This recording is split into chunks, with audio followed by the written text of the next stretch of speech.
Okay. So Ivan, this time we will do pet 3, writing 3. Okay, a while ago we finished this reading and this time it's all about writing. So here in the part 1, Ivan, here are some sentences about cold weather. For example, complete the second sentence so that it means the same as the first. So no more than 3 words. Write only the missing words on your answer sheet. For example, yesterday, it snowed all day. Now here, it didn't stop snowing yesterday. So again, no more than 3 words here to complete the given activity. Okay, so this is what you are going to do. First is you read first the task and then think about what does it mean. Next, we also have here read the second sentence. Look at which word are repeated from the first sentence, which words are different. 3, look at the second sentence again and think about which phrases and structures could be used to complete it. Okay, and complete the second sentence using 1, 2, or 3 words. All right, here we go, Ivan. Answer number 1.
Then, 1.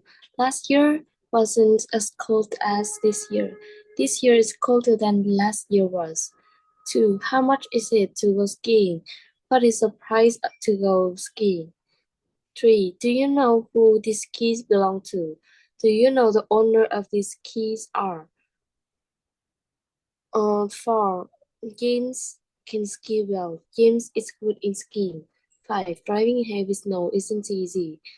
Heavy snow makes it hard to drive.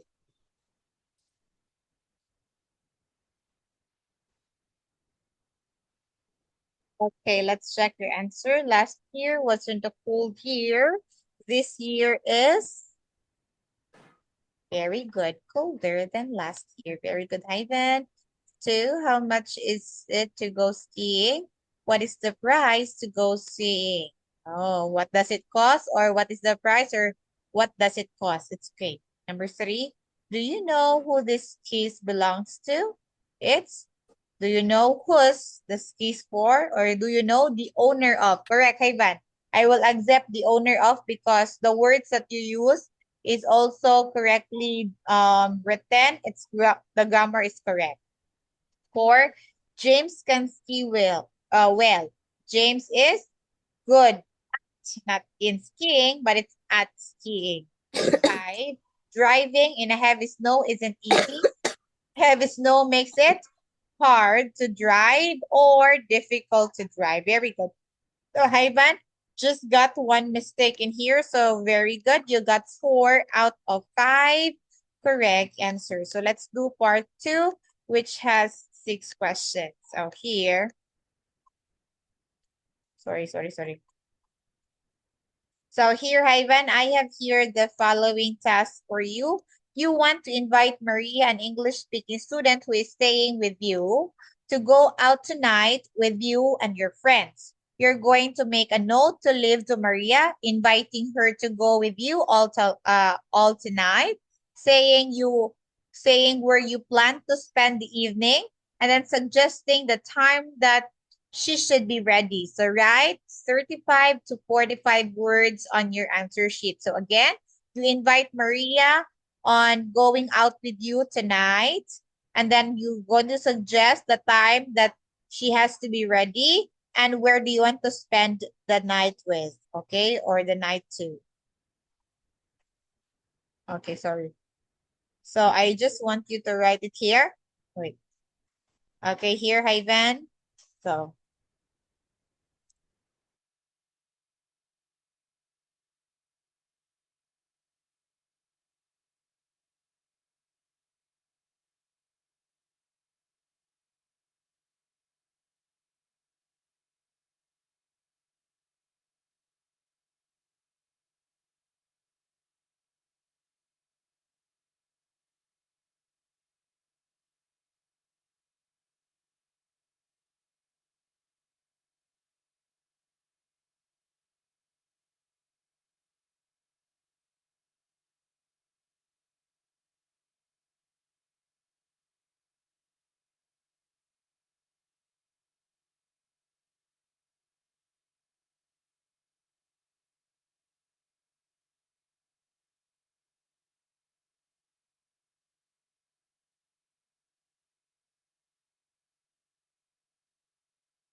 Done. Hi Maria, how are you today? It is a long time from our last outing. How about having some fun at the shopping mall near our house tonight? We can buy some clothes there and drink some juice while watching the new film at the cinema. It is fine for both of us at 7 p.m. So please get ready at 6:15. I will go to take you. Email to me as soon as possible. See you. Okay, so let's check. Hi, Maria. How are you today? It's a greeting, correct? It's a long time. It's a long time from our last outing. Okay. How about having some fun at the shopping mall near our house tonight? Correct. We can buy some clothes there and drink some juice while watching the new film at the cinema. Very good. You were telling Maria on what are the things or your plans on what to do on that day or on that evening. It's fine for both of us at 7 p.m. So please get ready at 6:50. I'll go to take you, correct? Email to me as soon as possible. See you. Ay, perfect. Very good, Hi, Van. So as I can see it, you're able to write the correct invitation or note, correct note to Maria. So I haven't seen any errors in here, which makes you a very good student. Very good. Hey, Van, congratulations. Your grammar is good. Okay. Continue writing and continue speaking to have more knowledge in vocabulary and to expand your grammar activity. Okay. Very good. So, hi, Van. Thank you for coming in today's class. Goodbye for now, Ivan. I'll see you again next time. Bye-bye. Bye teacher, see you next time. Yeah, see you again.